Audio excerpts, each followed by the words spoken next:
सारे बच्चे आए और आप सभी का यहाँ बहुत बहुत स्वागत है। ठीक है, तो चलो we are starting the class now. बहुत देर मजाक हो गई, इतनी देर की मजाक ठीक नहीं होती। ठीक से है, चलो फिर हम यहाँ तक चर्चा कर चुके थे और रिवर्स के बारे में हम बात कर चुके हैं और रिवर्स से आगे मैं लेक्स की बात यहाँ पर करने वाला हूँ। किसकी बात? लेक्स का डिस्कशन अब यहाँ पर मैं करने वाला हूँ, उस चीज को समझिएगा। जो भी बच्चे हैं, दुष्यंत आलोक एक काम करते हैं ना, क्लास के लास्ट के 5 मिनट में आज आपसे ही बात करके जाऊंगा। डन, हम स्टार्ट करते हैं। यहां से आगे हम प्रारंभ करते हैं लेक्स ऑफ एशिया, मतलब जो एशिया में लेक्स हैं उन सब चीजों के लिए प्रारंभ यहां पर कर रहे हैं। अब लेक्स ऑफ एशिया को मैं कोशिश करता हूं कि कहीं ना कहीं लेक्स ऑफ एशिया को भी मैप पे ही बता दूं। अगर मैं आपको ऑन ए स्लाइड बताऊंगा तो शायद आपको दिक्कत हो, तो मैं इसको ऐसा करता हूं, लेक्स ऑफ एशिया को भी आपको स्लाइड्स पे बताता हूं, वो भी हैंड रिटन फॉर्मेट में। एक नया प्रकार का ये इमेज भी मैंने डाउनलोड कर लिया है, थोड़ा आपके लिए स्लाइड विजिबिलिटी को रखने के लिए। स्लाइड विजिबिलिटी को रखने के लिए इसको भी मैंने डाउनलोड कर लिया है। अब यहां पे बस हल्का सा ये इंडिया का जो मैप यहां खराब हो रखा है, उस इंडिया के मैप को मैं सही कर लेता हूं। जो मैप ऑफ इंडिया यहां खराब हो रखा है वो मैप ऑफ इंडिया यहां पे मैंने सही कर दिया है। राइट, ये लीजिए। तो यहां मैंने किया है मैप ऑफ इंडिया का एकदम परफेक्ट हिसाब किताब सही किया है। ठीक है, ये लीजिए, मैप ऑफ इंडिया पूरा तरीके से सही हो गया, क्योंकि यहां इंटरनेशनल लेवल पे मैप ऑफ इंडिया के साथ बहुत ज्यादा दिक्कतें होती हैं। अभी हम बात करते हैं इसमें एक एक करके सभी लेक्स के बारे में। तो आप हेडिंग डालेंगे लेक्स ऑफ एशिया और इसमें जिस जिस लेक के बारे में मैं बताऊं आप याद रखते चले जाएंगे। पॉइंट है lake of Asia, lakes of Asia. Lakes of Asia हम यहां पर डिस्कस कर रहे हैं। प्रमुख झीलें, एशिया की प्रमुख झीलें, एशिया की प्रमुख झीलें हम यहां पर समझेंगे। प्रमुख झीलें हम यहां पर समझेंगे। तो एशिया की जो प्रमुख झीलें हैं वो हमें यहां पर समझनी है। ठीक है, एशिया की जो प्रमुख झीलें हैं वो हमें यहां पर समझनी है। पॉइंट आता है पहला, इसमें आता है सर कैस्पियन सागर। यह कैस्पियन सी सबसे बड़ी लेक्स में से एक है। सबसे बड़ी लेक्स में से एक आपकी होती है कैस्पियन सागर। बच्चे आप यहां इंडिया देख रहे हो, Pakistan, Afghanistan, Turkmenistan, Uzbekistan. Turkmenistan के साइड में देखो ईरान, ईरान के ऊपर देखो ये जो हिस्सा है ये कैस्पियन सागर है। क्या आपको समझ में आया बच्चे? ये कैस्पियन सागर है। Again I am making it on a Zoom. ये कैस्पियन सागर है आपका, मेरे ख्याल से मैं आपको समझा रहा हूं, ये वाला हिस्सा आपका कैस्पियन सागर है और ये 5 देशों से कनेक्ट होता है। मैंने इसको नंबर दिया एक नंबर मैंने इसको दिया और एक मैं यहां पर लिखा और एक को यहां लिखने के बाद मैंने बताया ये है कैस्पियन सागर। कैस्पियन सागर है और कैस्पियन सागर की जो बाउंड्री लगती है वो लगती है 5 कंट्री से। 5 देश हैं जिससे इसकी कंट्री मतलब साइड्स लगती हैं। ठीक है, अब वो 5 कंट्री कौन कौन सी हो जाएंगी? रूस, कजाकिस्तान, तुर्कमेनिस्तान, अजरबैजान और ईरान। मैंने कौन कौन से देश बनाए? रूस, ठीक है, कजाकिस्तान, कजाकिस्तान, ठीक है, तुर्कमेनिस्तान, तुर्कमेनिस्तान, तुर्कमेनिस्तान से इसकी सटाक से बाउंड्री लगती है। इसके अलावा अजरबैजान और ईरान, ईरान ये रहा और अजरबैजान ये रहा, ग्रीनिश अजरबैजान है। तो मैंने क्या, ईरान और अजरबैजान, ईरान और अजरबैजान, अजरबैजान। तो ये है आपका कैस्पियन सागर। कैस्पियन सागर फेमस क्यों है? कैस्पियन सागर बड़ा है, राइट। दुनिया की सबसे बड़ी खारे पानी की झील है, दुनिया की सबसे बड़ी खारे पानी की झील है। मैं आपको बता दूं, this is largest brackish water lake. ये आपकी लार्जेस्ट ब्रैकिश वाटर लेक है, लार्जेस्ट ब्रैकिश वाटर लेक है। ब्रैकिश वाटर लेक है आपकी, लार्जेस्ट ब्रैकिश वाटर लेक है आपकी। खारे पानी की झील है, खारे पानी की लेक है, खारे पानी की झील है, खारे पानी की झील है, खारे पानी की झील आपकी ये है, खारे पानी की झील आपकी हो जाएगी। Point perfect, perfect. इसके बाद इसके साइड में अगर आप देखोगे यहां पे, ये मेरे भाई ये उज्बेकिस्तान और कजाकिस्तान के बीच में बसी हुई है। ये 2 नंबर हो गया, यहीं पे समझा देता हूं। इसका नाम है अरल सागर, इसका नाम है अरल सागर। अरल सागर 2 हिस्सों में है, कजाकिस्तान और उज्बेकिस्तान 2 देशों में बसती है। ये झील है कहां है सर? ये है आपकी कजाकिस्तान में, कजाकिस्तान और साथ में उज्बेकिस्तान के साथ बाउंड्री बनाती है, उज्बेकिस्तान के साथ बाउंड्री बनाती है। कोई दिक्कत है सर? इतनी सी भी दिक्कत नहीं है। देन आता डेड सी। ये आपको जो दिखाई दे रहा है डेड सी, डेड सी के बारे में आप मुझे समझना, डेड सी आपको कहां देखने को मिलता है। डेड सी का जो पॉइंट आपको देखने को मिलता है, यहां आपको देखने को मिलेगा, इस छोटे से एरिया में, छोटे से एरिया में आपको डेड सी देखने को मिलेगा और बहुत ही छोटे हिस्से पर है, लेकिन मुझे दिख नहीं रहा है इस वाले पॉइंट पर यार, क्योंकि वो बन ही नहीं रखा। जॉर्डन के पास आपको डेड सी देखने को मिलता है, जॉर्डन के पास आपको डेड सी देखने को मिलता है, ठीक है। यहां इस क्षेत्र के अंदर, ठीक है, जॉर्डन के पास आपका क्षेत्र है जहां डेड सी आपको दिखाई देगा। आप इस चीज को यहां पर लिख लेना। यहां पर थर्ड पॉइंट आपका मैं डाल दे रहा हूं, थर्ड पॉइंट आपका यहां मैं बता दे रहा हूं, डेड सी, मृत सागर बोलते हैं, मृत सागर हम बोल देते हैं। बहुत ज्यादा नमकीन पानी है मृत सागर का सर, इसमें नमक का इतना घनत्व है कि इसमें इंसान डूब नहीं सकता। इसमें नमक का घनत्व बहुत अधिक होने की वजह से इंसान डूब नहीं सकता। नमक का हैवी डेंसिटी है इसमें, डेंसिटी ऑफ सॉल्ट है, और सॉल्ट की बहुत ज्यादा डेंसिटी होने की वजह से इंसान भी इसमें तैर जाता है, इंसान भी इसमें डूबता नहीं है, ठीक है, इंसान भी इसमें डूबता नहीं है, पॉइंट है ये। नेक्स्ट है आपकी ये वाला जो है, ये वाला जो हिस्सा आप देख रहे हो, इसको बोलते हैं हम फारस की खाड़ी, इसको बोलते हैं फारस की खाड़ी। चौथा पॉइंट मैंने यहां बनाया, इसको मैंने बताया फारस की खाड़ी, फारस की खाड़ी इसको मैंने बताया, फारस की खाड़ी मैंने बताया। और फारस की खाड़ी को ओमान की खाड़ी से जोड़ने के लिए जो बीच में रास्ता पड़ता है, यही स्टेट ऑफ हॉर्म्यूज है, जिस पर ईरान का कब्जा है। ये जो रेडिस लाइन मैंने बनाई है बच्चे, यही जो रेडिस लाइन है, यही रेडिस लाइन आपकी क्या है, स्टेट ऑफ हॉर्म्यूज। ये हॉर्म्यूज जल संधि है, हॉर्मूज जल संधि है, जल संधि। अब मैंने इनके बारे में आपको मैप पे तो बता दिया कि भाई कौन सा किधर है और किधर कितना सही है, राइट। तो हालांकि अगर आपको ये चीज समझ में आई है तो आप बताएं और आप सोचें कि हाँ इन चीजों को हम याद रख पाएंगे। नोट करने का तरीका और ज्यादा सरल होगा, आप एक एक पॉइंटर को साथ के साथ नोट करते चलें, जिसमें आपको कोई दिक्कत नहीं आए। ऐसा नहीं है कि और लेक नहीं है, जैसे आपको यहां लेक बैकॉल देखने को मिलती है। लेक बैकॉल सबसे गहरी लेक हो जाएगी, रूस में है, ये रूस में आपको दिख जाएगी लेक बैकॉल, ये 6 नंबर पे है, और ये डीपेस्ट है आपकी, डीपेस्ट लेक आपको देखने को मिल जाएगी। लेक डीपेस्ट यानी सबसे गहरी आपको दिखेगी, सबसे गहरी आपको दिखेगी बैकॉल, राइट, गहरी आपको यह दिख जाएगी। लेक बैकॉल बहुत गहरी है, रशिया में है आपकी ये। अब इंडिया में भी तो है, यहां खंबात की खाड़ी, यहां बंगाल की खाड़ी, राइट, यहां गल्फ ऑफ टोंकिन, तो बहुत सारे क्षेत्र आपको दिखाई देंगे। ऐसा थोड़ी है कि एक आध कोई क्षेत्र है, बहुत सारे हैं।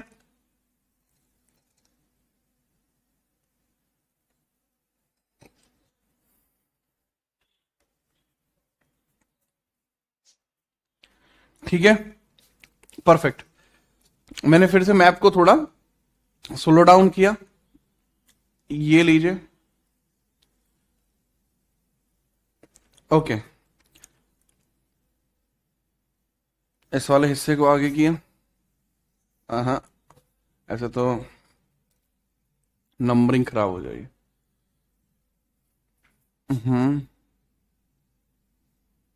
ये लीजिए, मेरे ख्याल से मैंने आपको 5-6 बता दिए हैं, और लेक्स के लिए इतना ही जरूरी है, बहुत ज्यादा आपको याद रखने की जरूरत भी नहीं है, ठीक है। चलो फारस की खाड़ी फिर से बता दो यार। फारस की खाड़ी, यहां आपके जितने भी फारस के नजदीकी देश है, फारस किसको बोलते हैं, ईरान को बोलते हैं। फारस जो आज की डेट में ईरान है, वो एक समय पे फारस था, इसलिए इसको बोलते हैं।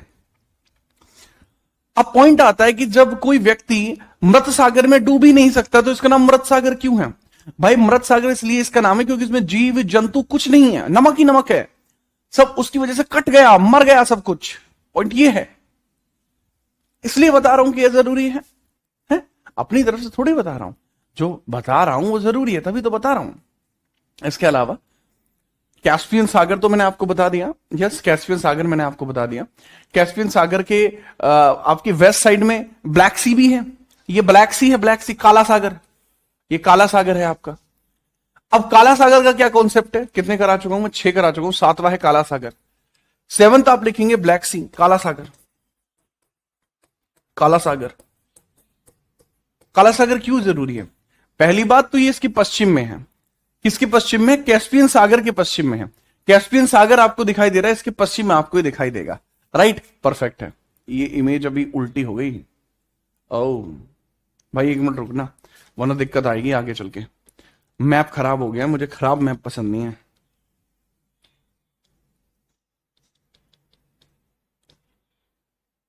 यहां पे ठीक है ना ये?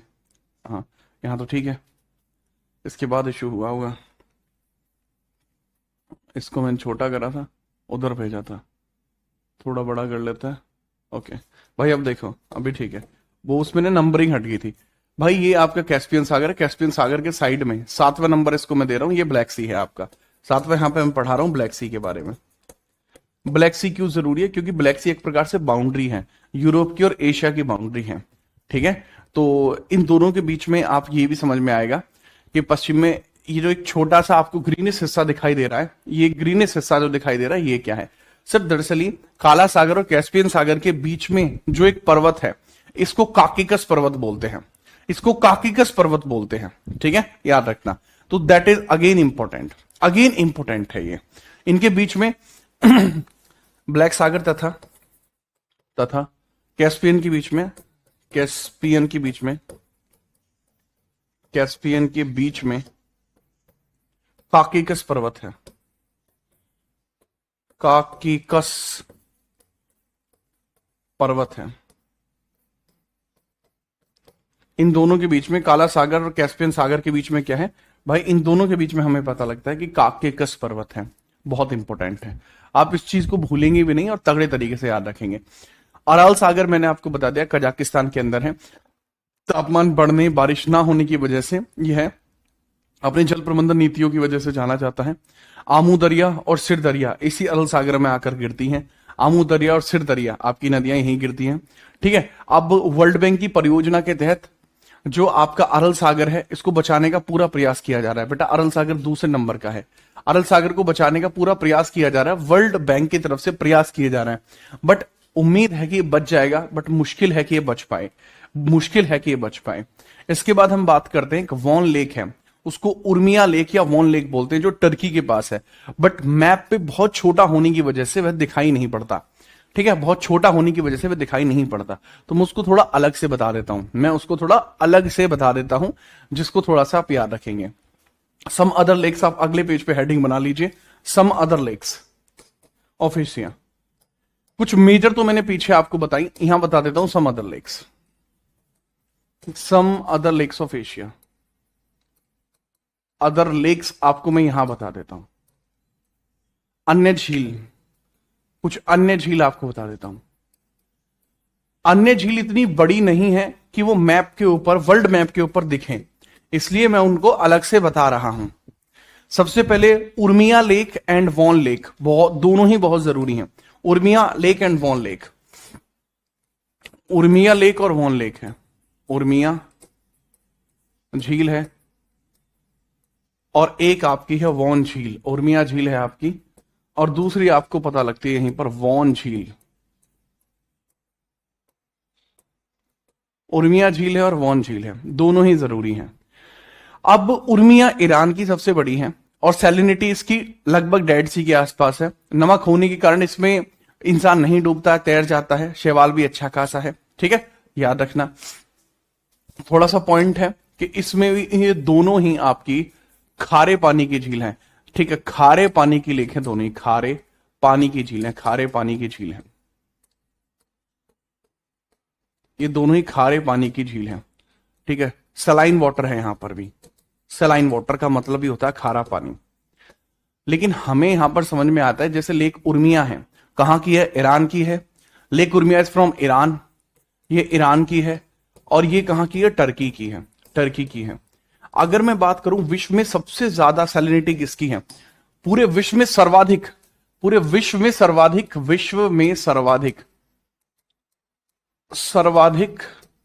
खारे पानी, सर्वाधिक खारा पानी वो यहां पर है आपका। सबसे ज्यादा खारा पानी आपका यहां पर है। अगर किसी पानी में सर्वाधिक नमक है तो वो वॉन लेक में है। This is at the world level, world level पर खारे पानी की लेक है। ठीक है, थोड़ा सा याद रखना, बहुत छोटी छोटी लेक है ये, बहुत बड़ी लेक्स नहीं है। अब यहां पर उर्मिया लेक भी आपकी इसी प्रकार की है।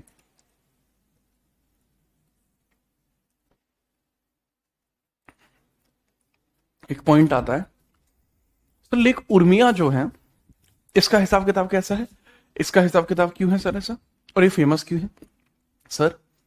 पॉइंट ये है, जो उर्मिया लेक है इसका कलर लाल हो चुका है। ठीक है, उर्मिया लेक जो है इसका कलर क्या है, इसका कलर है रेडिश, इसका कलर है रेडिश, इसलिए फेमस है ये। एल्गे होने की वजह से एक विशेष प्रकार की काई जमती है, जिस पानी में नमक पाया जाता है उसके अंदर विशेष प्रकार की काई जमती है, जिसको हम बोलते हैं बेसिकली एल्गे, शैवाल बोलते हैं। उसी की वजह से उर्मिया लेक का कलर रेड हो चुका है, हल्का हल्का ललोहा कलर है इसका। ठीक है, दूसरा पॉइंट है कि इसकी सैलिनिटी कितनी है। सर उर्मिया लेक की जो सैलिनिटी है, इसकी जो सैलिनिटी है, सैलिनिटी का मतलब होता है लवणता, इसकी जो लवणता है वो इक्वल टू डेड सी है, इक्वल टू डेड सी है। लेकिन एक बात बताऊं आपको, डेड सी से भी ज्यादा अगर किसी की लवणता है वो तो वो वॉन लेक टर्की है, सबसे ज्यादा। मोस्ट ब्रैकिश वाटर इसका ही का, मोस्ट सेलाइन वाटर है इसका, मोस्ट सेलाइन वाटर इसी का है, मोस्ट सेलाइन वाटर इसी का होगा, सबसे ज्यादा सेलाइन वाटर इसी का है। ठीक है, और परफेक्ट है। नेक्स्ट हम बात करते हैं यहां पर आपकी बॉल्कश लेक भी आपको देखने को मिलती है, मिडिल एशिया की सबसे बड़े, कजाकिस्तान की सबसे बड़ी झीलों में से एक है, बॉल्कश बोलते हैं इसके। लोपनूर जो है चाइना की सबसे बड़ी लेक है। दोनों के बारे में लिख देता हूं, एक है बॉल्कश और एक है लोपनूर एक है बॉल्कश, एक है लोपनूर। बॉल्कश तथा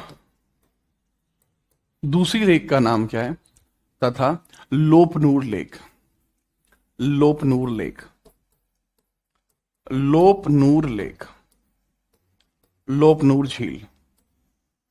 ठीक है, बॉल्कश एंड लोपनूर झील। बॉल्कश BALKHASH, बॉल्कश, एंड दैट इज लोपनूर।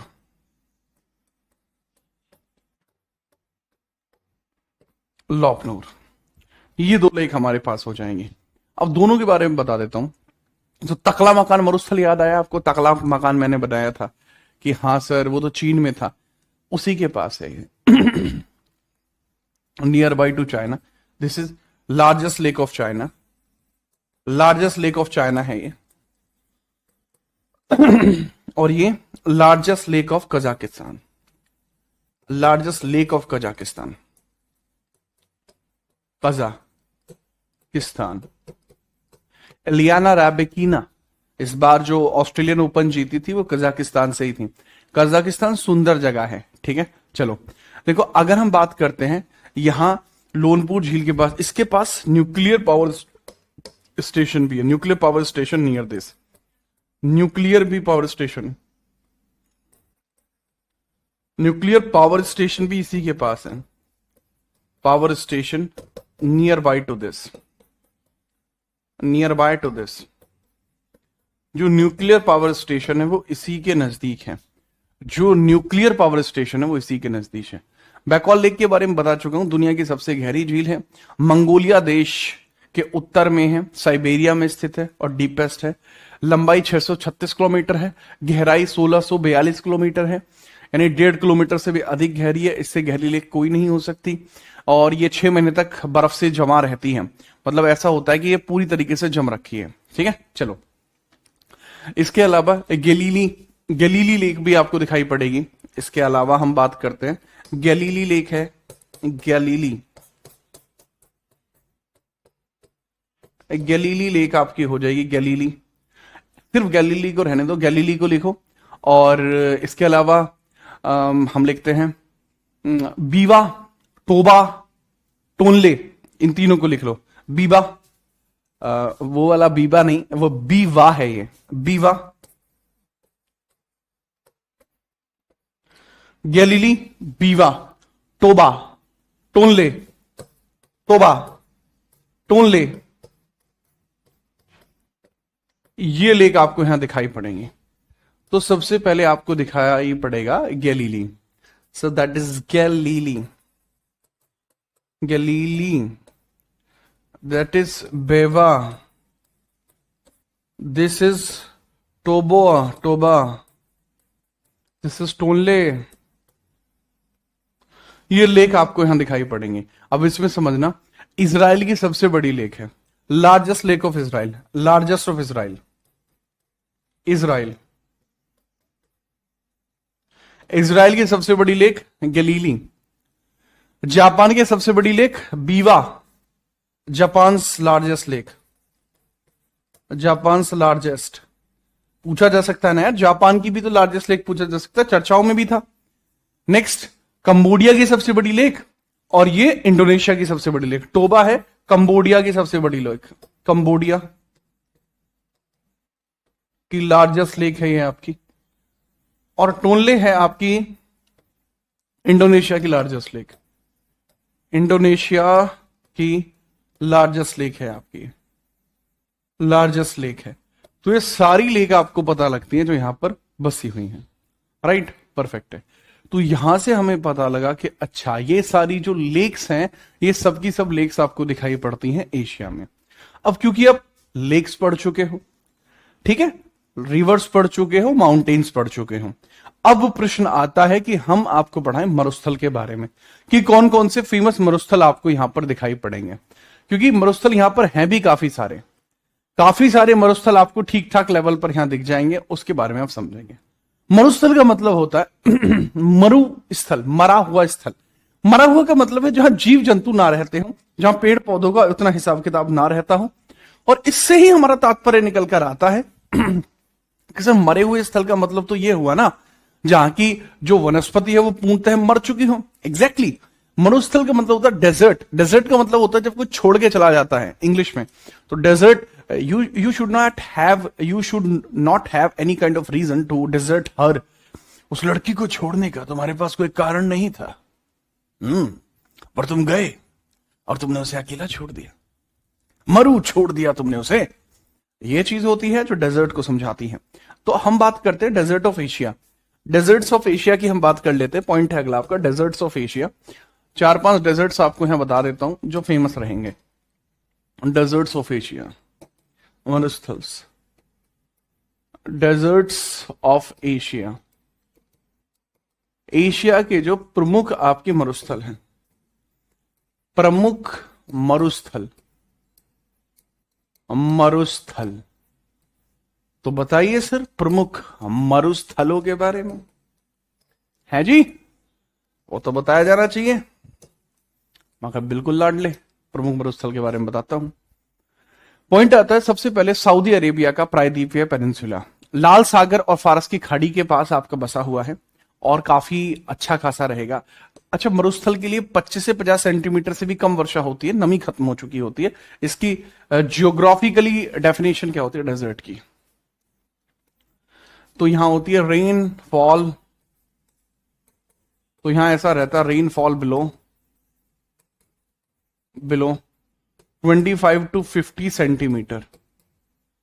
इससे भी कम वर्षा हो, इससे भी कम वर्षा हो, और यहां ह्यूमिडिटी बिल्कुल खत्म हो जाए, ह्यूमिडिटी इसमें हो बिल्कुल 0, वो चीज डेजर्ट कहलाती है। तो इसमें सबसे पहले दुनिया का सबसे बड़ा प्रायद्वीपीय मरुस्थल अगर कोई सा है तो वो सऊदी अरब है। वैसे अगर मैं बताऊं सऊदी अरब के बारे में, पहला पॉइंट है सऊदी अरब।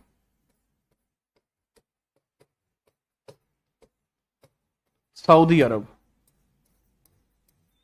Saudi Arabia. तो सऊदी अरबिया के बारे में मैं बात करता हूं, सऊदी अरबिया के बारे में बात करता हूं। ये लाल सागर और फारस की खाड़ी सहित 3 तरफ से जल से घिरा है, 3 तरफ से जल से घिरा है पूरी तरीके से, अगर आप देखोगे, राइट। यहां 2 प्रमुख गर्म मरुस्थल पाए जाते हैं, एक नहीं 2 मरुस्थल हैं। एक है अन-नफूद, एक रुब अल खाली। रुब अल खाली मैं आपको समझाता हूं, ऐसे आपको समझ में भी नहीं आएगा रुब अल खाली और ये कैसे कैसे आ गए। ये वाला हिस्सा लेता हूं, ठीक है, ये वाला हिस्सा लेता हूं, इस पे समझाऊंगा। बट ऐसा करता हूं, मैं इसे क्रॉप कर लेता हूं ना, क्योंकि मैं तो इसे क्रॉप कर सकता हूं। मैं इसी वाले हिस्से को बता दूंगा आपको, ये वाला हिस्सा, आपको ये चीज समझ में आ जाएगी। अब इसको मैं जूम कर लेता हूं। अब मेरे भाई, अब आपको दिखाई दे रहा है यहां पे, यहां आपको ये हिस्सा दिखाई दे रहा है सऊदी अरेबिया का, एक बहुत बड़ा सा हिस्सा दिख रहा है। ठीक है, ये तो हो गया यमन। अच्छा, यहां पे आप समझना, ये तीन तरफ से जल से घिरा है, ये सऊदी अरेबिया प्रायद्वीप है ये पूरा। मैं कलर बाउंड्री के लिए यूज कर रहा हूं कलर पिंक, क्योंकि इसमें है नहीं, और इसको भी मैं काफी मोटे पेन से लिख रहा हूं। ये देखो, इधर रेड सी हो गया। अगर मैं पूरी प्रायद्वीप की बात करूं इस वाले की, नीचे अगर मैं यमन और ओमान को हटाऊं, इधर से सऊदी अरेबिया के हटाऊं, तो आप यहां देखोगे तीन तरफ से जल से घिरा हो गया। आपको दिख भी रहा है, ऐसा नहीं है नहीं दिख रहा। अगर मैं पूरे हिस्से की बात करूं, तो इसमें जो सऊदी अरब है, इसके अंदर अगर मैं बताता हूं, दो हिस्से हैं। एक तो हिस्सा इसका यहां पर है, एक तो है नॉर्थ की तरफ इसका, और एक है इसके साउथ की तरफ, क्योंकि सऊदी अरेबिया खाली यहीं तक है। तो इसके नॉर्थ में अलग मरुस्थल है, साउथ में अलग मरुस्थल है। तो सऊदी अरेबिया में क्या है, सऊदी अरेबिया में दो फेमस मरुस्थल हैं, दो प्रमुख मरुस्थल हैं, दो प्रमुख मरुस्थल होंगे, मरुस्थल होंगे। पहला जो होगा, पहला जो मरुस्थल होगा, उसका नाम होगा अन-नफूद, उत्तर में है। अन-नफूद कहां है, अन-नफूद उत्तर में है, अन-नफूद। ठीक है, तो इस चीज को लिख भी लेंगे, अन-नफूद उत्तर में है, An Nafud. Sir this is at north, An Nafud कहां है, नॉर्थ में है। दूसरा आपको देखने को मिलेगा रुब अल खाली, ये साउथ में है। रुब अल खाली ये कहां पे, साउथ में है रुब अल खाली। और रुब अल खाली ये साउथ में है, रुब अल खाली,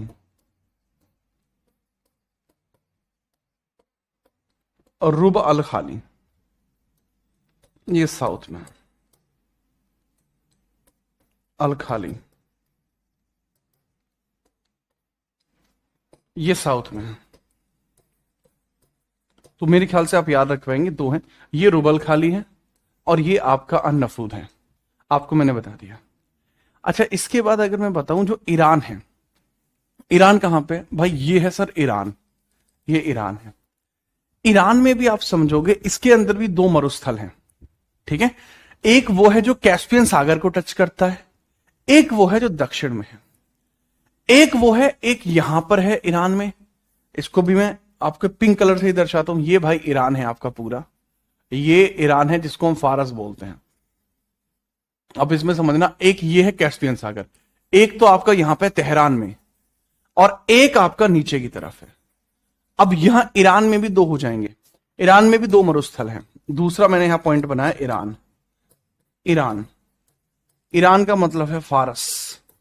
यहां भी आपको दो मरुस्थल देखने को मिल जाएंगे, यहां भी एक नॉर्थ में हो जाएगा, एक साउथ में हो जाएगा। मरुस्थल दो हैं, उत्तर दक्षिण में, उत्तर दक्षिण।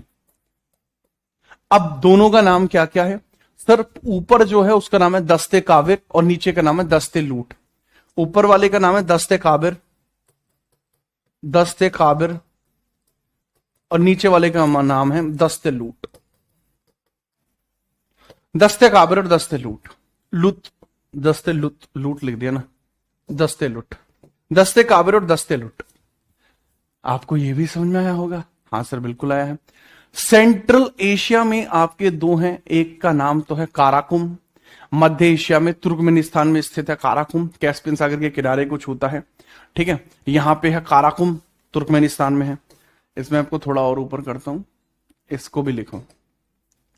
यहां पे आपको देखने को मिलेगा भाई काराकुम, यहां तुर्कमेनिस्तान में है काराकुम, काराकुम तुर्कमेनिस्तान में है। Karakum is at Turkmenistan. तीसरा यहां पे लिख रहा हूं तुर्कमेनिस्तान, मेनिस्तान। तो तुर्कमेनिस्तान में आपको देखने को मिलेगा काराकुम मरुस्थल, काराकुम मरुस्थल, मरुस्थल है। तो समझ में आ गया, डेजर्ट है पूरा बुरी तरीके से। इसके अलावा आपको देखने को मिलता है, देखने के लिए तो आपको क्लिजुम भी मिलता है, क्लिकजुम, बट इतना जरूरी नहीं है, इतना जरूरी आपका नहीं है। लेकिन एशिया का सबसे बड़ा ठंडा मरुस्थल है गोबी मरुस्थल। गोबी मरुस्थल मंगोलिया और चीन में है, और डायनासोर के जो फॉसिल हमें प्राप्त हुए हैं आज की डेट में वो गोबी मरुस्थल से ही मिले हैं। इस वाले मैप पे गोबी मरुस्थल नहीं है। मैं गोबी मरुस्थल को नेक्स्ट पेज पे दिखाता हूं। मैं गोबी मरुस्थल को नेक्स्ट पेज पे दिखाता हूं, क्योंकि वो मंगोलिया के नजदीक में आपको दिखाई पड़ता है और चाइना के भी कुछ हिस्से में फैला हुआ है। वो ठंडा डेजर्ट है आपका। यहां मैंने एड ऑन करा एक और पेज, और यहां मैंने इंपोर्ट करी एक और फाइल, यही वाली फाइल मैंने इंपोर्ट करी। अब फिर मैं इस पे क्या करता हूं, इस पे मैं दूसरी तरफ के हिस्सों को दिखाता हूं। ये वाला हिस्सा जो मंगोलिया के नजदीक वाला है, ठीक है, ये वाला हिस्सा मैं यहां पर दिखाता हूं। और वो इसलिए ताकि आपको थोड़ा बहुत पता रहे कि मैं किस बारे में डिस्कशन करना चाहता हूं। ये वाला हिस्सा, ठीक है, ये लीजिए, आपने देखा, ठीक है। यहां पर ये देख रहे हैं आप, उलान बटोर मंगोलिया देश आपको दिखाई पड़ रहा है।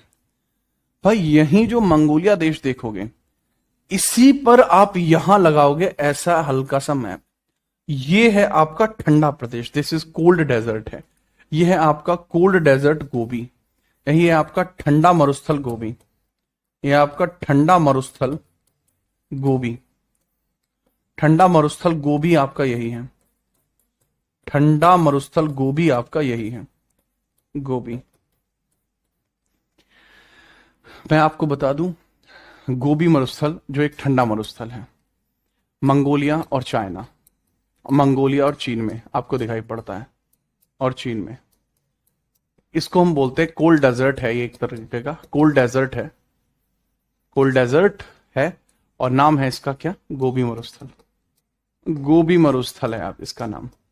मैं आपको ये भी बता देता हूं कि इसके आसपास कोई बड़ा माउंटेन नहीं है, ठीक है, इसके आसपास कोई बड़ा माउंटेन नहीं है, जिस वजह से ये कभी ऐसा हुआ ही नहीं, इसमें कभी ऐसा हुआ ही नहीं कि दिक्कत आई हो। और क्योंकि इसमें कभी ऐसी दिक्कत भी नहीं आई, इस वजह से, क्योंकि इसमें कभी ऐसी दिक्कत भी नहीं, इसी वजह से डायनासोर के जीवाश्म भी यहीं से मिलते हैं, ठीक है। डायनासोर के जीवाश्म यहीं से प्राप्त होते हैं, डायनासोर के जीवाश्म यहीं से प्राप्त होते हैं, कि जीवाश्म यहां से प्राप्त होते हैं, जीवाश्म यहां से प्राप्त होते हैं, जीवाश्म। डायनासोर के जो जीवाश्म है यहीं से प्राप्त होते हैं, यहीं से प्राप्त होते हैं, ठीक है। जो fossil of dinosaur will be here, जो फॉसिल ऑफ डायनासोर है वो यहीं से प्राप्त होंगे, fossil of dinosaur, dinosaur will be here.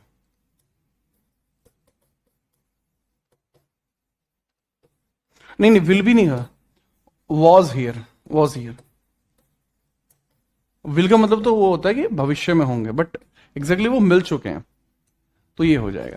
अच्छा, चीन में भी थोड़ा सा डेजर्ट है, भारत में भी डेजर्ट है, और आपका इसराइल में भी डेजर्ट है, और तो कोई डेजर्ट मेरे ख्याल से बचता नहीं है, ठीक है।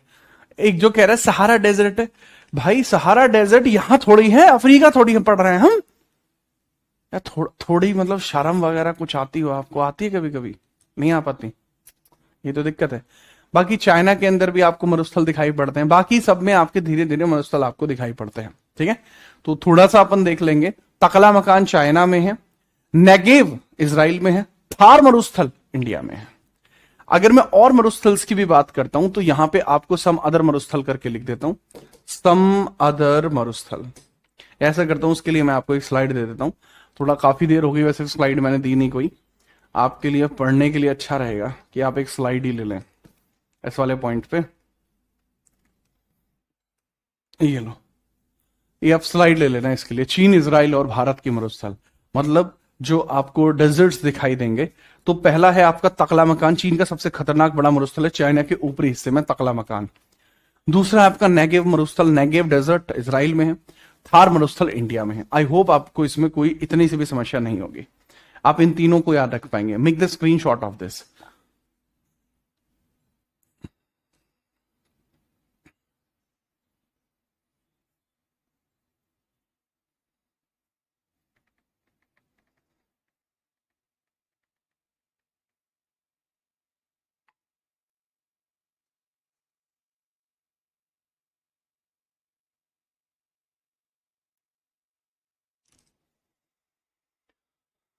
ओके, परफेक्ट,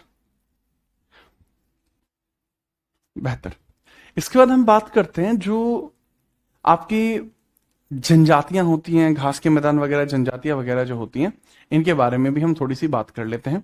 किस तरीके की जनजातियां आपको यहां देखने को मिलती हैं, ठीक है, तो उसके बारे में हम बात करेंगे। देखो, एशिया में ना विशेष प्रकार से बहुत ज्यादा जनजातियां नहीं पाई जाती।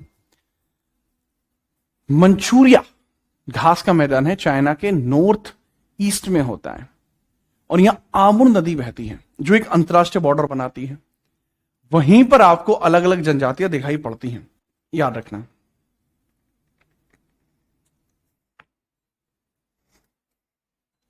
ठीक, तो हम उसी के बारे में भी डिस्कशन करेंगे। देखो, जैसे मैंने बताया ना, यहां पर जो आमुर रिवर होती है, उसी के नजदीक में आपके मंचूरियन मैदान वगैरह होते हैं, जहां पर ये सारी चीजें आपकी होती हैं। ठीक है, याद रखना।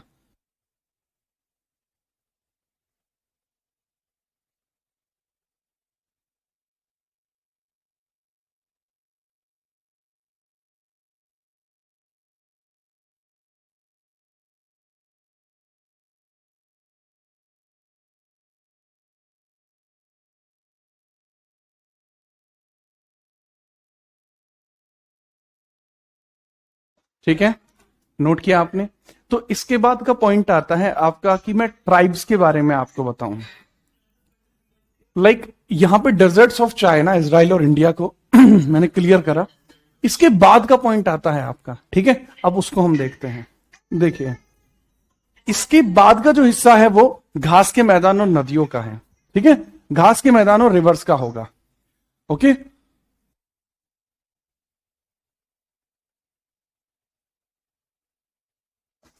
तो ऐसा करते हैं भाई, इसके बाद का जो हिस्सा होगा घास के मैदान का और जातियों का, वो अपन यहां से आगे हम कल पूरा करेंगे। ठीक है, तो अब अगर किसी बच्चे को कोई इशू है तो वो बताएगा। आवाज किसकी आ रही है पीछे से? अच्छा, ये भाई हमारे यहां पे उनकी आवाज आ रखी है। अच्छा, ठीक, बेहतर।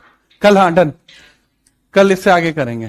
ठीक है, किसी बच्चे को कुछ पूछना है तो पूछ ले। हिमांशु, बहुत बेहतर। ठीक है, चल, कल आपका एशिया कवर हो जाएगा। ऐसा करता हूं मैं, तब तक पढ़ने के लिए आप लोगों को एडिशनली कुछ आपकी स्लाइड्स दे देता हूं, आप पढ़ लेना इन चीजों को। ठीक है, एक्स्ट्रा है ये। कल मिलते हैं।